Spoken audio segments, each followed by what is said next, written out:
نیت میں برکت ہوتی ہے۔ بندہ جیسے نیت کرتا ہے اللہ تبارک و تعالی اسی لحاظ سے اس کے ثواب کو مرتب فرما دیتا ہے۔ بزرگان دین فرماتے ہیں کہ جو بھی طاق ہیں ہر طاق میں یہ سمجھ کر حاضر ہوں، یہ سمجھ کر عبادت کریں۔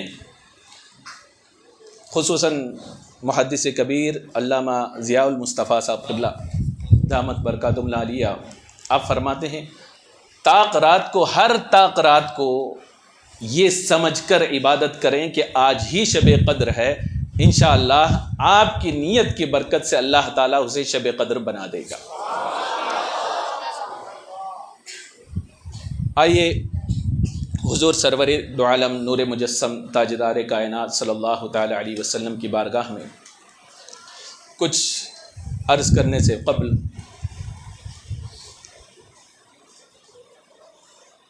عقیدت اور محبت کے ساتھ نذرانِ درود پیش کریں۔ پڑھیں اللہم صلی علی سیدنا مولانا محمد معدن الجود والکرم علیہ وبارک وسلم صلاۃ و سلام علیک یا رسول اللہ صلی اللہ تعالی علیہ وسلم۔ معزز سامعین کرام، میں باضابطہ طور پر تقریر نہیں بلکہ درس دینے کے لیے بیٹھا ہوں، چونکہ یہ ایک اجتماع کی شکل ہے، صورت ہے۔ تقریر بصورت تدریس، بصورت درس آج ہم کریں گے انشاءاللہ، تاکہ ٹاپک ہی ایسی ہے کہ اس ٹاپک کو ایک دم کول اور کام مائنڈ کے ساتھ اور اسی انداز میں اگر سنا جائے تو وہ زیادہ میں سمجھتا ہوں کہ اثر انداز ہوگا۔ اللہ تبارک و تعالی قرآن مجید میں ارشاد فرماتا ہے یا قوم انما هذه الحیات الدنیا متاع وان الآخرۃ ہی دار القرار۔ ایمان کے بعد آدمی اپنی زندگی کو سنوارنا چاہے اور منزل مقصود کو پہنچنا چاہے، بھٹکا ہوا آدمی سیدھے راستہ پر آنا چاہتا ہے تو اس کے لیے ایک اہم اور مؤثر ذریعہ فکر آخرت ہے کہ اس فکر کے ذریعے اگر بندہ راستے سے ہٹ چکا ہے، اپنا صحیح شعور کھو چکا ہے اور اس کے زندگی میں جمود طاری ہو چکے ہیں، تعطل کا شکار ہے اور دنیا کے اس دلدل میں پھنس چکا ہے اور گناہوں کے بوجھ تلے وہ دبا ہوا ہے، لیکن وہ چاہتا ہے کہ گناہوں سے بوجھ سے وہ ہٹ جائے اور منزل مقصود کو پہنچے۔ بے راہی کا شکار انسان راہ راست پر آنا چاہتا ہے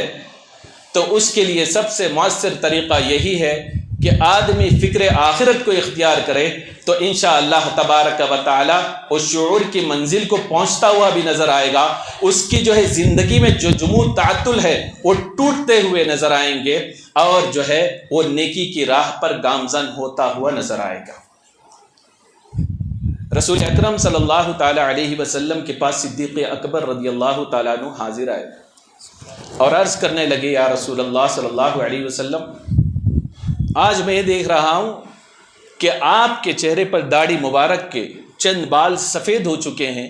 یا رسول اللہ صلی اللہ علیہ وسلم یہ کیسی کیفیت ہے، ایسے کیسے ہو گیا، کیوں ہوا؟ تو رسول اکرم صلی اللہ تعالی علیہ وسلم نے ارشاد فرمایا وجہ یہ ہے کہ میں نے مجھ پر 5 سورے نازل ہوئے، جس میں سورہ واقعہ ہے، سورہ مرسلات ہے اور سورہ تکویر ہے۔ اس طریقے سے 5 سورے نازل ہوئے،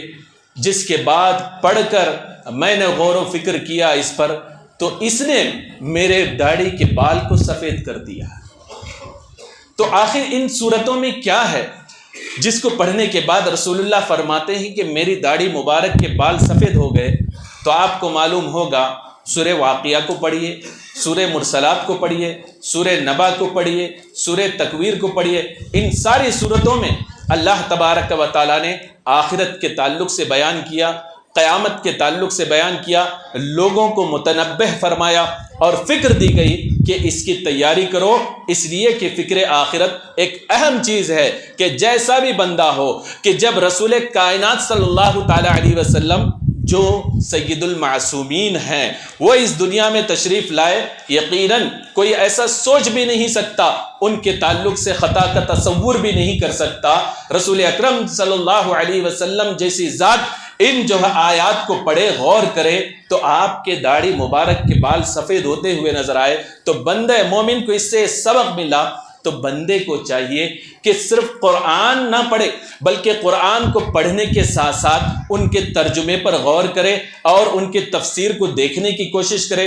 تاکہ یہ معلوم ہو جائے کہ ان آیتوں میں اللہ تبارک و تعالی کیا فکر بندوں کو دے رہا ہے، ان آیتوں میں اللہ تبارک و تعالی کیا بیان فرما رہا ہے۔ اور اگر خود نہ پڑھ سکے تو کم سے کم اتنا تو کر ہی سکتے ہیں، کہیں کسی مسجد میں اہل سنت والجماعت کی کوئی امام تفسیر بیان کر رہا ہو، وہاں جا کر بیٹھیں، دیکھیں اس آیت کی تفسیر کیا ہے، معنی و مفہوم کیا ہے، ان سے پوچھے کہ سورۃ التکویر میں کیا ہے، کیا آخر فکر آخرت اس میں دی گئی ہے۔ تو میں آپ کو بتاتا چلوں، رسول اکرم صلی اللہ علیہ وسلم نے یہ بتا کر ذہن دے دیا کہ جب میرے بال سفید ہو گئے، میں معصوم ہوں، تمہارا کیا حق بنتا ہے، تمہیں ضرورت اس بات کی ہے، ان آیات کو پڑھو اور فکر آخرت حاصل کرو۔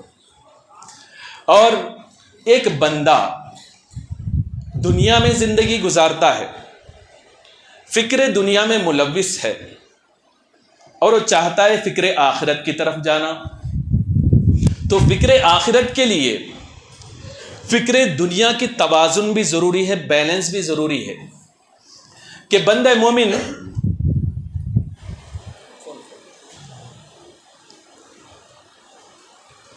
درود شریف پڑھیں، اللہم صلی علی سیدنا مولانا محمد معدن الجود والکرم وآلہ وبارک وسلم، صلاۃ و سلام علیک یا رسول اللہ صلی اللہ تعالی علیہ وسلم۔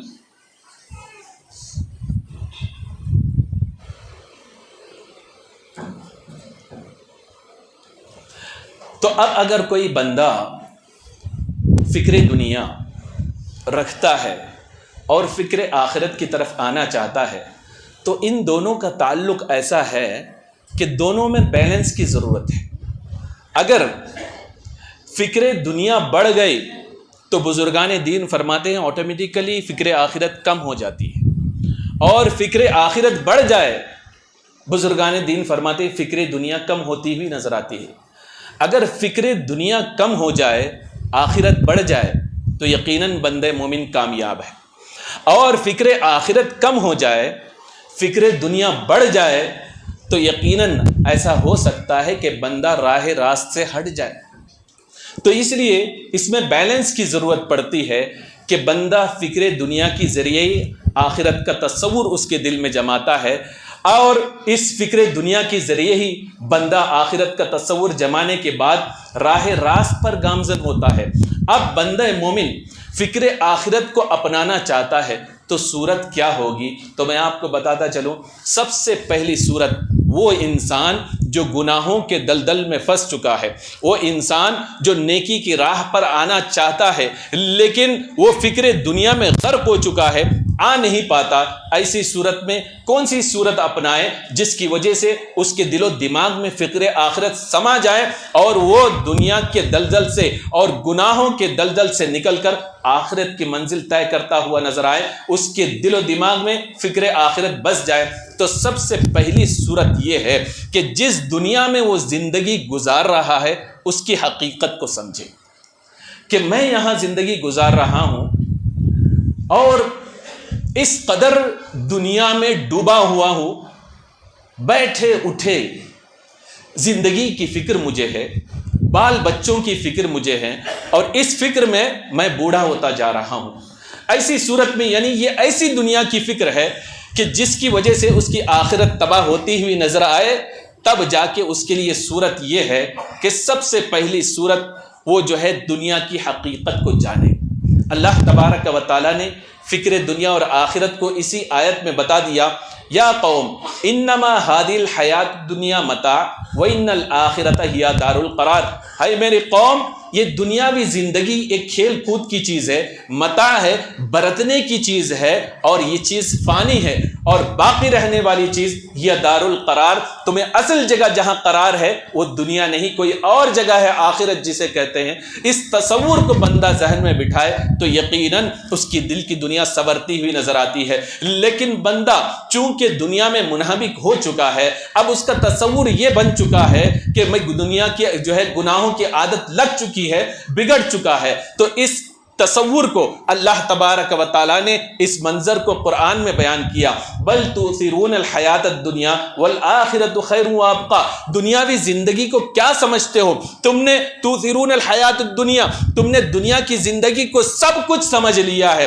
ہونا کیا چاہیے؟ اللہ تعالیٰ فرماتا ہے والآخرۃ خیر وابقیٰ، آخرت تمہارے لیے بہتر اور خیر ہے اور ہمیشگی کی جگہ ہے۔ تو اللہ نے بتا دیا دنیا تمہارے لیے ہمیشگی کی جگہ نہیں ہے، والآخرۃ خیر وابقیٰ، آخرت کی جو جگہ ہے وہ جو ہے خیر کی جگہ ہے اور ہمیشہ رہنے کی جگہ ہے۔ اور اتنا ہی نہیں، رسول اکرم صلی اللہ علیہ وسلم نے صحابہ کو فکر آخرت کی طرف کس طریقے سے مائل کیا، آپ دیکھتے چلیں کہ رسول اللہ صلی اللہ علیہ وسلم صحابہ اکرام کی جماعت کے ساتھ ایک جگہ سے تشریف لے جا رہے تھے، کوڑا کرکٹ ایک جگہ پڑا ہوا تھا، وہیں پر جو ہے ایک مری ہوئی سڑی ہوئی بکری پڑی ہوئی تھی۔ رسول اکرم صلی اللہ علیہ وسلم نے اس کی طرف اشارہ فرمایا اور صحابہ کی طرف متوجہ ہو کر فرمایا، اے میرے صحابہ سنو، کیا تم اس مری ہوئی بکری کے بچے کو دیکھتے ہو؟ صحابہ نے عرض کیا رسول اللہ صلی اللہ علیہ وسلم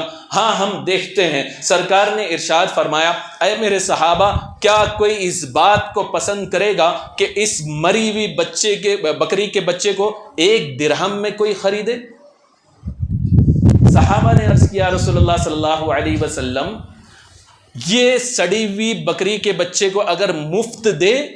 تب بھی کوئی قبول نہیں کرے گا، آپ 1 درہم کی بات کر رہے ہیں۔ سرکار دو عالم صلی اللہ علیہ وسلم نے جو ہی یہ جواب سنا فوراً ہی ان کے ذہن کو آخرت کی طرف، دنیاوی مثال سے آخرت کی طرف کس طریقے سے موڑتے ہیں آپ دیکھیں۔ سرکار نے ارشاد فرمایا، اے میرے صحابہ جس طریقے سے یہ مری ہوئی بکری کے بچے کو 1 درہم میں بھی خریدنا تم پسند نہیں کرتے اس لیے کہ سڑ گئی کسی کام کی نہیں، سنو اللہ تبارک و تعالیٰ کے نزدیک دنیا کی حیثیت ایسی اس سے بھی کم تر ہے جیسے کہ یہ سڑی ہوئی بکری مری ہے۔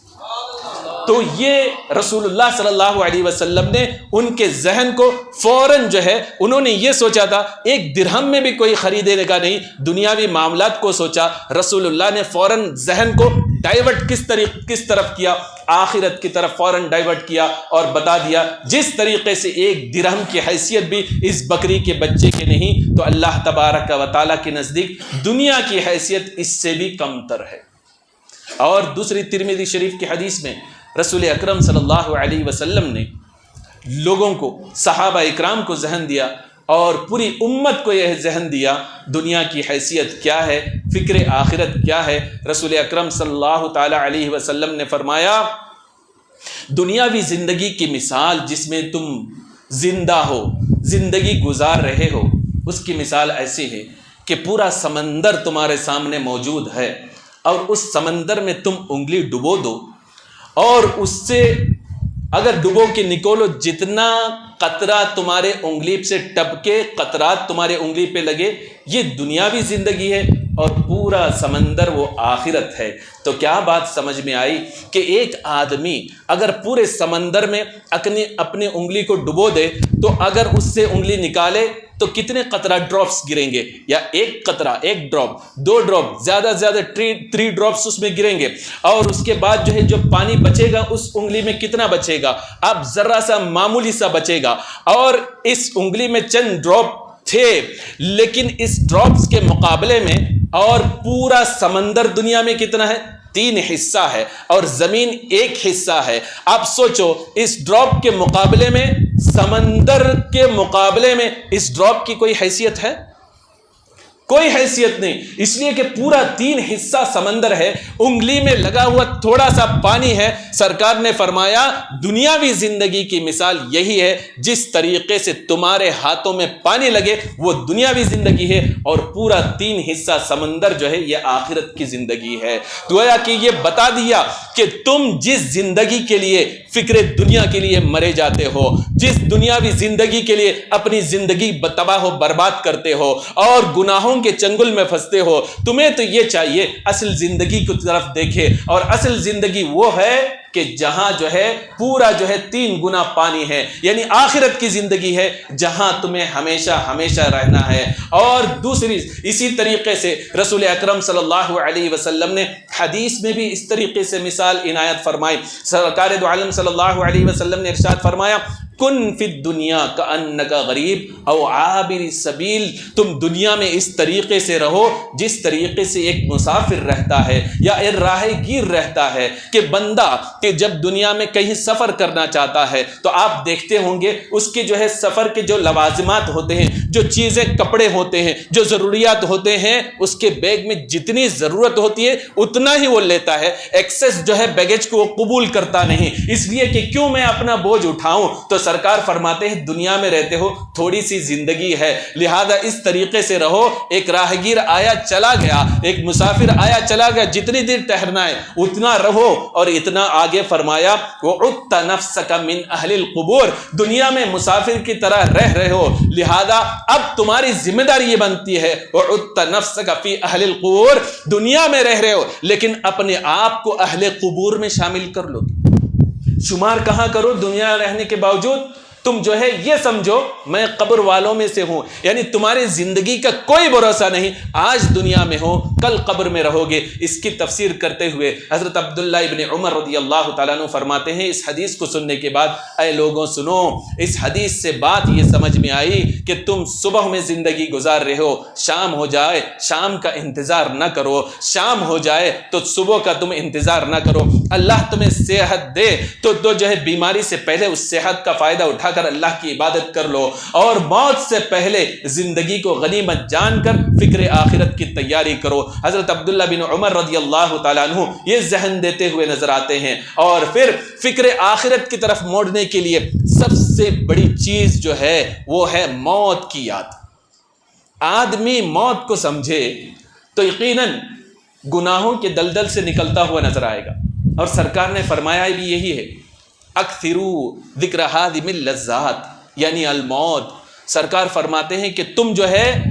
لذت کو جو ہے توڑنے والی چیز، اپنے خواہشات کو دبانے والی چیز، اس کو جو ہے کثرت کے ساتھ یاد کرو، وہ کیا ہے؟ موت ہے۔ اس لیے کہ آدمی کے نظر کے سامنے اگر موت کا تصور رہے گا تو یقیناً وہ گناہ کرتے وقت سوچے گا، فکر دنیا کو اپناتے وقت سوچے گا کتنے مجھے کس قدر جو ہے فکر دنیا کو اپنانا ہے اور فکر آخرت کو کس قدر میرے دل میں ہونا چاہیے۔ جب یہ تصور ہوگا تو یقیناً فکر آخرت اس کی بڑھتی ہوئی نظر آئے گی، اور یہاں تک کہ فکر آخرت کو بڑھانے کا ایک اہم ذریعہ موت کے بعد قبر کو یاد کرنا ہے۔ بندہ قبر کو یاد کرے گا تو یقیناً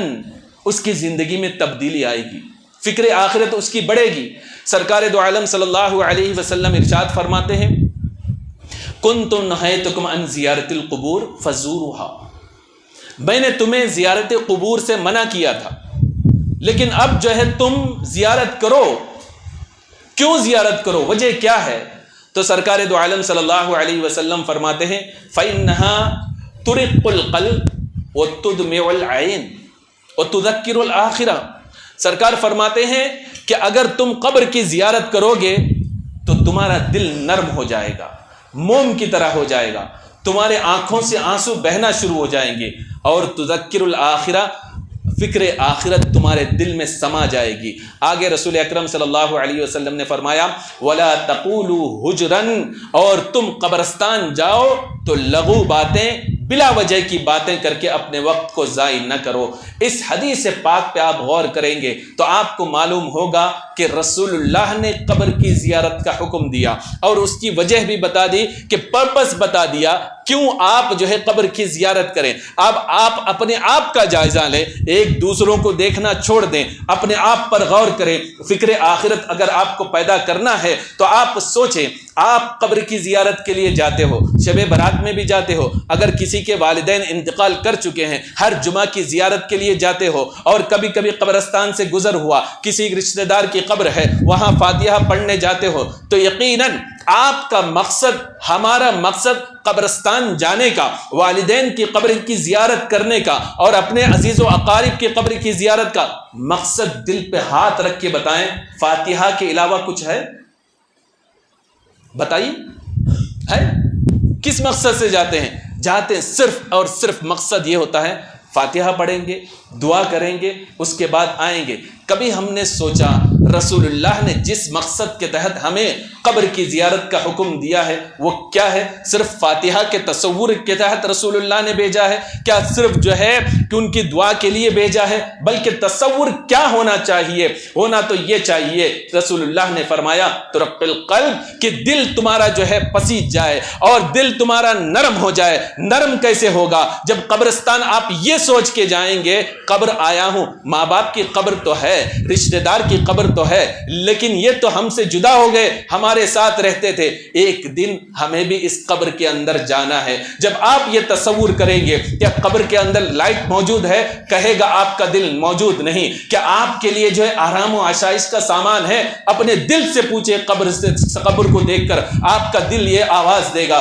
یقیناً اس کے اندر لائٹ اور آسائش کی کوئی چیز نہیں ہے، اور کوئی چیز نہیں ہے۔ کون سی ایسی چیز ہے جو قبر میں جو ہے آپ کو آرام دے؟ کون سی ایسی چیز ہے جو آپ کی قبر کو منور کر دے؟ کون سی ایسی چیز ہے جو آپ کی قبر کو وسعت کر دے؟ تو یہ چیز آپ سوچیں گے تو یقیناً رسول اللہ نے جو فرمایا آپ کا دل نرم ہوگا۔ آپ سوچیں گے ایک دن اس قبر میں جانا ہے، میرے پاس کوئی عمل نہیں، نماز تو پڑھا ہے لیکن قبول ہوئی یا نہیں پتہ نہیں، روزہ رکھا ہے دنیا میں لیکن قبول ہوئی یا نہیں، زکوٰۃ دی ہے یا قبول ہے یا پتہ نہیں، ذکر و اذکار کی ہے قبول ہے یا پتہ نہیں۔ پھر جب کسی قبولیت کا کوئی جو ہے آپ کے پاس سرٹیفکیٹ نہیں ہے، پھر آپ دل کی گہرائیوں کے ساتھ آپ قبر کے سامنے کھڑے ہو کر سوچئے، جب کوئی قبولیت کا میرے پاس سند نہیں ہے اور پھر اس قبر میں جاؤں گا، میری کیفیت کیا ہوگی؟ قبر اب ہر ایک کو دباتی ہے، اور دبانے کی کیفیت یہ ہوتی ہے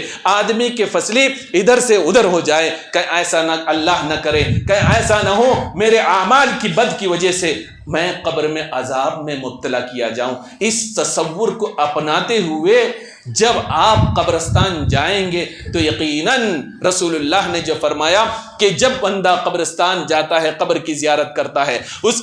کا دل پسیج جاتا ہے، نرم ہو جاتا ہے، اس کے آنکھوں سے آنسو جاری ہوتے ہیں، وہ تذکر الآخرہ، فکر آخرت اس کے اندر پیدا ہو جاتی ہے۔ ہمارا حال یہ ہے، رسول اللہ نے خصوصی طور پر فرمایا وَلَا تَقُولُوا حُجْرًا، قبرستان جاؤ بلا وجہ کی باتیں نہ کیا کرو، لغویات وہاں نہ کیا کرو، اس لیے کہ یہ جو ہے درس عبرت کی جگہ ہے، اور یہاں جا کے صرف فاتحہ پڑھنا مقصد نہیں ہے، بلکہ رسول اللہ نے ایک حدیث میں فرمایا کہ تُزَہِّدُ فِی الدُّنْیَا وَتُذَکِّرُ الْآخِرَةَ، کہ تم قبرستان کی زیارت کرو اس لیے تاکہ دنیا کی زہد، دنیا کی محبت تمہارے دل سے نکل جائے اور آخرت کی فکر تمہارے اندر پیدا ہو جائے۔ آج کے بعد جب بھی آپ قبر جائیں یہ تصور لے کے جائیں، قبر میں یہ گئے ہیں، کل مجھے جانا ہے، کیا میرے اعمال خیر میرے لیے انف ہیں؟ قبر کے اندر اجالا پیدا کر سکتے ہیں؟ انشاءاللہ تبارک و تعالی آج کے بعد آپ جائیں گے تو یہ تصور لے کر جائیں۔ جب یہ تصور لے کر جائیں گے انشاءاللہ فکر آخرت آپ کے اندر پیدا ہوگی اور آپ کی زندگی میں تبدیلی نظر آئے گی۔ اور اس دنیا کے تعلق سے حضرت علی نے بھی فرما دیا کہ دنیا کی ہر اس چیز سے تم فائدہ اٹھاؤ جو ہے آخرت میں تمہیں فائدہ دے، ہر اس چیز سے فائدہ جو آخرت میں تمہیں فائدہ دے۔ تو اس سے جو مولانا نے کہا تھا فکر دنیا کے نقصانات کیا ہیں، فائدے کیا ہیں، اس سے بات سمجھ میں آئی۔ آدمی بزنس کرے گا حلال بزنس ہوگا، اس کی فکر بزنس میں لگی ہوگی اور اس کی جو ہے نیت یہ ہوگی کہ اس حلال بزنس سے میں اپنے اہل و عیال کی پرورش بھی کروں گا، اللہ کی راہ میں خرچ بھی کروں گا اور جو ہے غریب و مسکین کی مدد بھی کروں گا، یقیناً یہ فکر دنیا ہے اور فکر بزنس ہے، لیکن خود بخود یہ فکر دنیا فکر آخرت بنتی ہوئی نظر آئے گی۔ اور اس طریقے سے ہر وہ کام جو آپ جو ہے نیک مقصد کے تحت کریں گے اور جو ہے حلال و حرام کی تمیز کرتے ہوئے کریں گے، یقیناً یہ فکر دنیا آپ کے فکر آخرت میں تبدیل ہوتی ہوئی نظر آئے گی۔ اور اتنا ہی نہیں بلکہ آدمی دنیا میں یہ سوچے کہ جو کچھ کر رہا ہے کس لیے کر رہا ہے، آیا کیوں ہے، مقصد کیا ہے۔ امام غزالی رحمۃ اللہ تعالی علیہ نے بہت اچھی مثال سے واضح فرمایا ہے کہ اللہ تبارک و تعالی قرآن میں جو فرمائے انما ھذی الحیات الدنیا متاع، اس کی حقیقت کو امام غزالی نے سمجھایا۔ فرماتے ہیں کہ ایک بادشاہ کا بہت بڑا باغ تھا اور اس نے خوشنما اس میں پھل لگے ہوئے تھے۔ اب اس بادشاہ نے اپنے ایک مصاحب کو بلا کر ایک ٹوکری دی، ایک بیگ دیا، اور بادشاہ نے کہا تم اس کو لے کر جاؤ،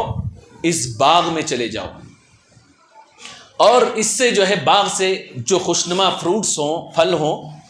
اسے لے کر میری بارگاہ میں آنا۔ اس شخص سے کہا لیکن ایک بات یاد رکھو، جیسے جیسے تم باغ میں جاؤ گے منزلیں ہوں گی، اور جب آخری منزل میں پہنچو گے جہاں کچھ نہیں ہوگا، اس کے بعد تم ریٹرن پلٹ نہیں سکتے، نکل گئے باغ سے، نکل گئے، اگرچہ تمہاری ٹوکری خالی ہو، خالی ٹوکری تمہاری میرے پاس آئے گی۔ اس شخص نے کہا کوئی بات نہیں، بہت بڑا بادشاہ کا باغ ہے، میں پورا جو ہے پھل فروٹ سے بھر کر ٹوکری لے آؤں گا۔ اب وہ جو ہے باغ میں انٹر ہوا، انٹر ہونے کے بعد خوشنما پھل اسے فروٹس نظر آئے، اس نے سوچا توڑ لوں، اتنے میں دوسری منزل پر اس سے بھی خوشنما پھل فروٹس نظر آئے، اس نے سوچا کہ وہاں سے لے لیتا ہوں دوسری منزل سے۔ اس منزل پہ پہنچا، دیکھا پھل فروٹس ہیں، تیسری منزل اسے نظر آئی، دیکھا کہ وہاں تو اور خوشنما جاذب نظر ہے، لہذا اس نے اس کو بھی چھوڑا، تیسری منزل کی طرف بڑھا۔ تیسری منزل میں اسے چوتھی منزل نظر آئی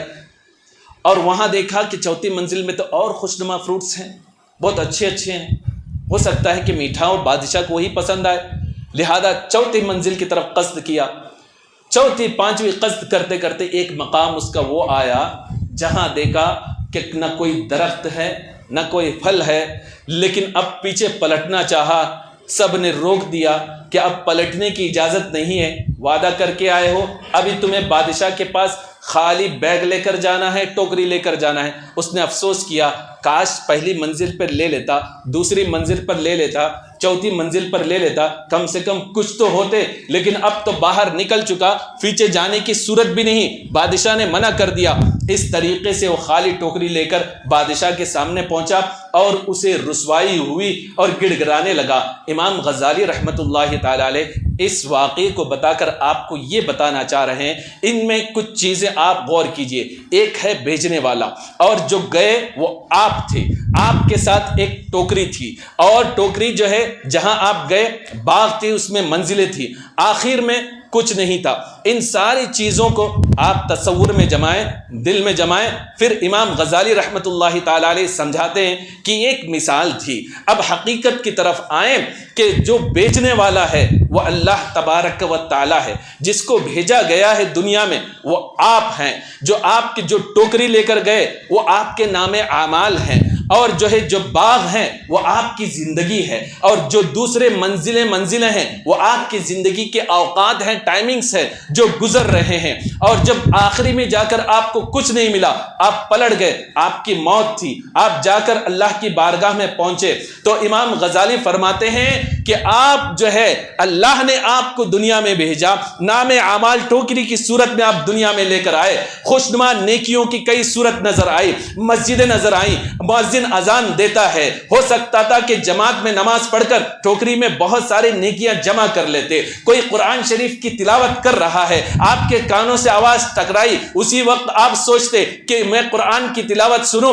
ٹوکریوں میں نام اعمال میں بہت ساری نیکیاں جمع کروں، لیکن آپ نے کیا کیا کہ مؤذن کی اذان سن کر جماعت میں شامل نہیں ہوئے، سوچا کسی اور مسجد میں نماز پڑھ لوں گا یا کل سے میں نماز شروع کروں گا، قرآن کی تلاوت کی آواز آئی، آپ نے سوچا آج نہیں سنوں گا کل سنوں گا، آپ آئے مسجد میں، دعوت اسلامی کا اجتماع تھا، لوگ جو ہے نوری فاؤنڈیشن والے اور دوسرے جو ہے لوگ جو ہے قرآن سکھا رہے تھے، آپ نے سیکھا نہیں، سوچا کہ زندگی میں کبھی اور موقع ملے گا تو سیکھیں گے، اس طریقے سے آپ جو ہے ہر نیکی کو چھوڑتے گئے، آپ کی ٹھوکری نام اعمال خالی رہی، ایک دن وہ آیا، ہر چیز کو آپ نے کل ڈالا تھا لیکن کل آیا نہیں، آپ رب کی بارگاہ میں پہنچے تو رب کے حضور رب نے پوچھا آپ کے پاس ہے کیا؟ نام اعمال خالی۔ تو آپ سوچے، امام غزالی فرماتے ہیں تو اب آپ تم سوچو، جس طریقے سے بادشاہ کے پاس وہ شخص خالی ٹھوکری لے کر شرمندہ ہوا، تم کو اللہ نے دنیا میں بھیجا، مقصد کیا تھا؟ مقصد عبادت تھی، نیکیاں جمع کرنا تھا، فکر آخرت تھی، لیکن تم جو ہے خالی نام اعمال لے کے رب کی بارگاہ میں گئے۔ اب آپ تم خود سوچو، کیا تم جنت میں جانے کی مستحق ہو؟ سوچیں، یہ ایک فکر ہے،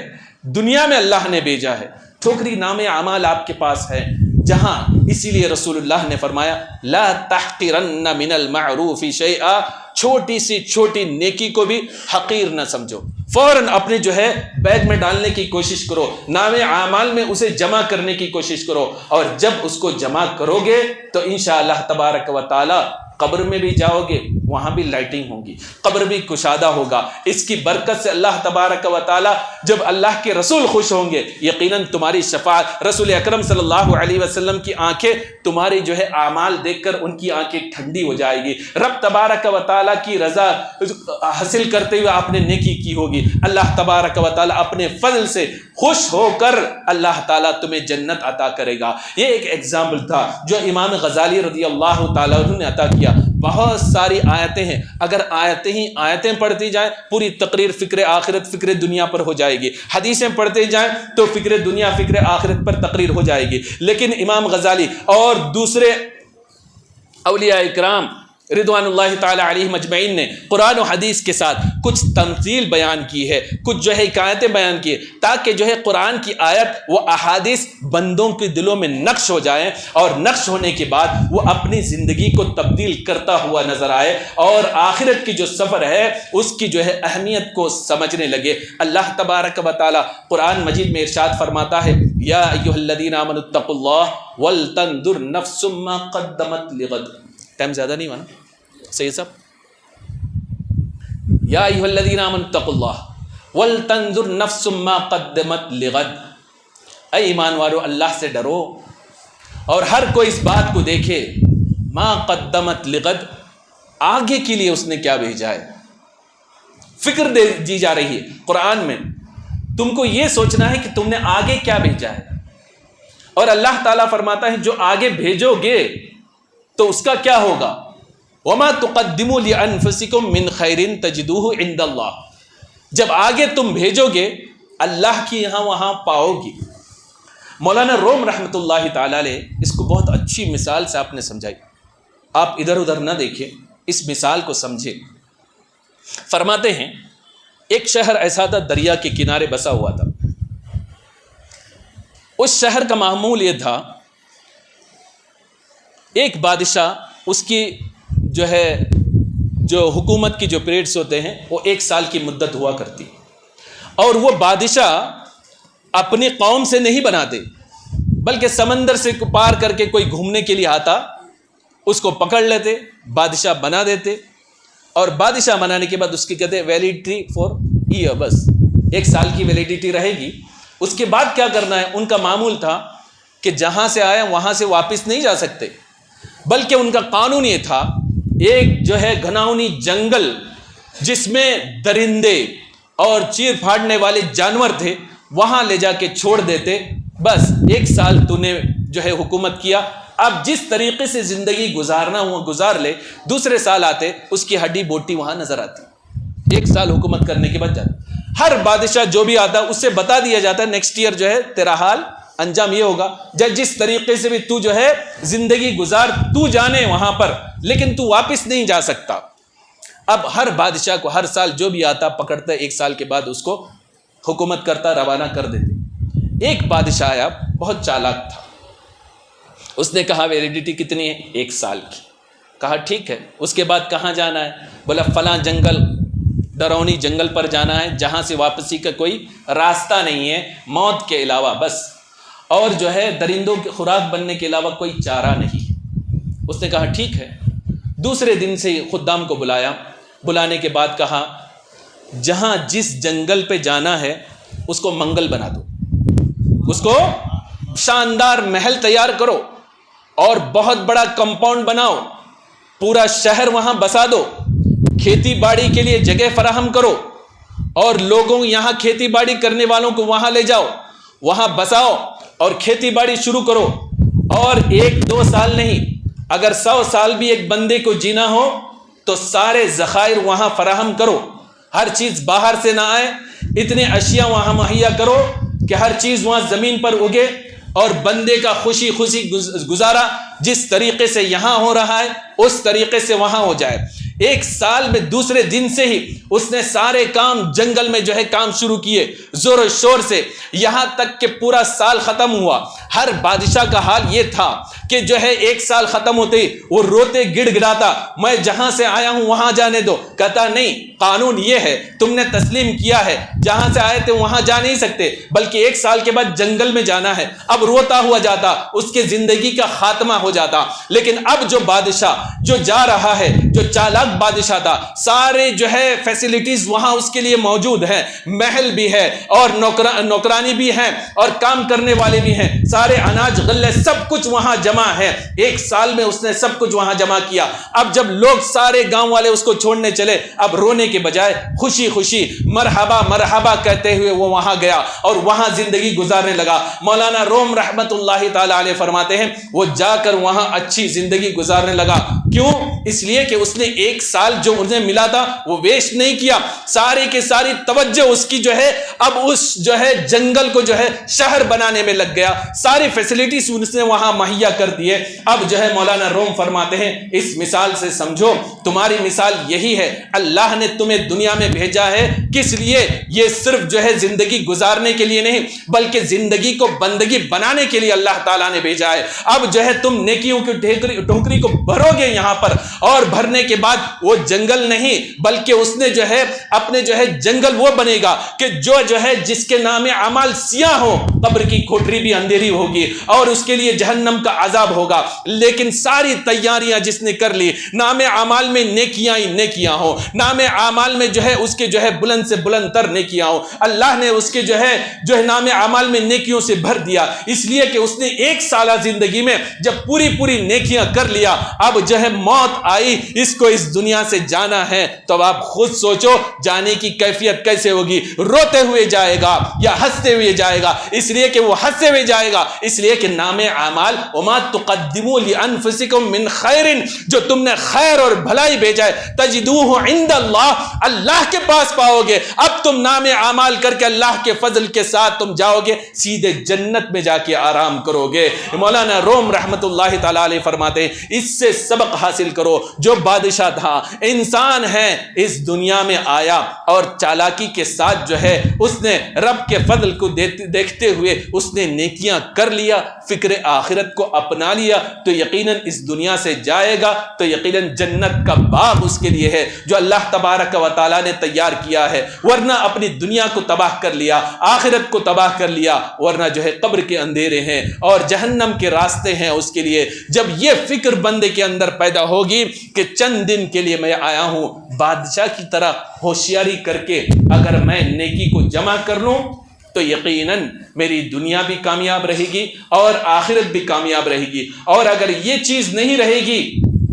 تو ایک دنیا بھی برباد آخرت بھی برباد۔ رسول اکرم صلی اللہ علیہ وسلم ارشاد فرماتے ہیں کہ اعمل لدنیاک بقدر بقائک فیہا واعمل لآخرتک بقدر بقائک فیہا۔ سرکار فرماتے ہیں دنیا میں اس قدر جو ہے عمل کرو کہ جس قدر جو ہے دنیا میں تمہارے لیے وہ کفایت کرے، اور آخرت کے لیے اس قدر عمل کرو جتنا کہ تمہارے لیے آخرت میں کافی ہو۔ یعنی دنیا میں جس قدر ضرورت ہو اس قدر دنیا میں تم عمل کرو، اور آخرت کے لیے جہاں تمہارے لیے نیکیاں اکٹھا کرنی ہے آخرت کی فکر پیدا کرو۔ اگر آخرت کی فکر بندہ مومن پیدا نہیں کرتا تو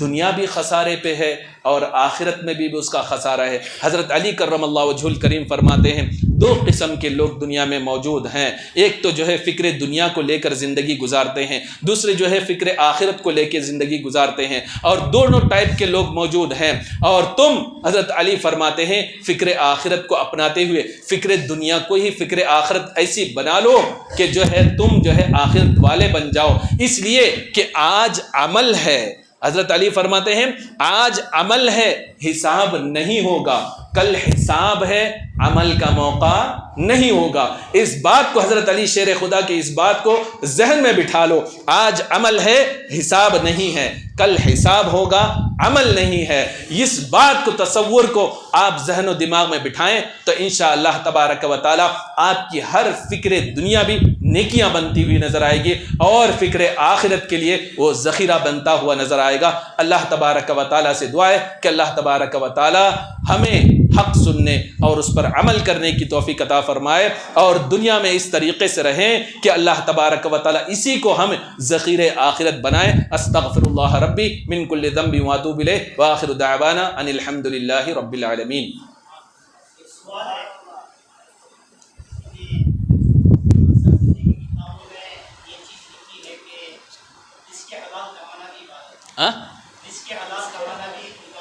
جی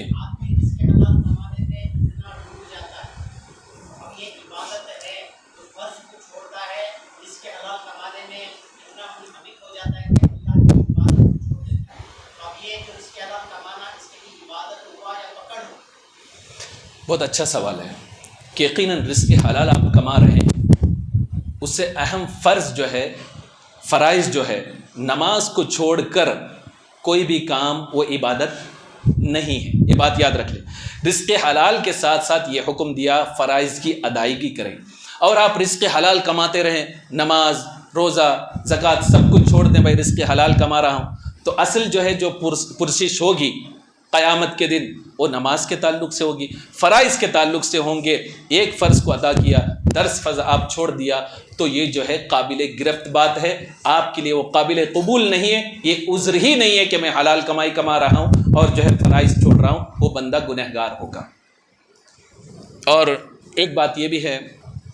اتنے سارے بچے ماشاءاللہ الحمدللہ کہ 100 بچے یہاں بیٹھے ہوئے ہیں، اور بچے بھی ہیں۔ ابھی میں تقریر کر رہا تھا، بچوں کی عادت ہے باتیں کرتے رہتے ہیں، انہیں ڈانٹا جائے پھر تھوڑی دیر بعد پھر باتیں کریں گے، بچے بچے ہوتے ہیں۔ لیکن میں کہنا چاہوں گا کہ جو بھی بیٹھے ہیں، بچے ہوں بڑے ہوں، آپ لوگ جو ہے جو آپ کے نگراں ہیں ان کو زیادہ آپ پریشان نہ کریں، چونکہ آپ کے نگراں ماشاءاللہ سید صاحب ہیں، یہ سوچیں، آپ ذہن میں رکھیں، جب دیکھو تب آپ کو بولتے رہیں اس طریقے سے کرو، اس طریقے سے کرو۔ ایک مرتبہ شیڈول بنا لیں، یہ ٹائم پہ مجھے اٹھنا ہے تو اٹھنا ہے، ایک ساتھی دوسرے ساتھی کو خود بخود اٹھائے گا، اور یہ ٹائم سے یہ ٹائم پڑھنا ہے، ایک ساتھی دوسرے ساتھی کو خود بخود وہ جو ہے اس کو تنبیہ کرتا رہے، تو اس سے کیا ہوگا، نگراں کا بوجھ کچھ کم ہو جائے گا۔ ورنہ یہ ہوگا کہ ان کے جو ہے نام اعمال میں نیکیاں بڑھیں گی، لیکن کہیں ایسا نہ ہو، اللہ نہ کرے کہ وہ جو ہے اس طریقے سے ہاسپٹل جانا پڑے، یعنی آپ پریشان کریں گے۔ اللہ تعالیٰ سب کو صحت اور عافیت خیر کی زندگی عطا فرمائے۔ اس لیے ہر معتکف جو بیٹھا ہے اپنی اپنی ریسپانسبلٹی کو سمجھیں گے انشاءاللہ۔ مسجد میں مستی نہیں کر سکتے،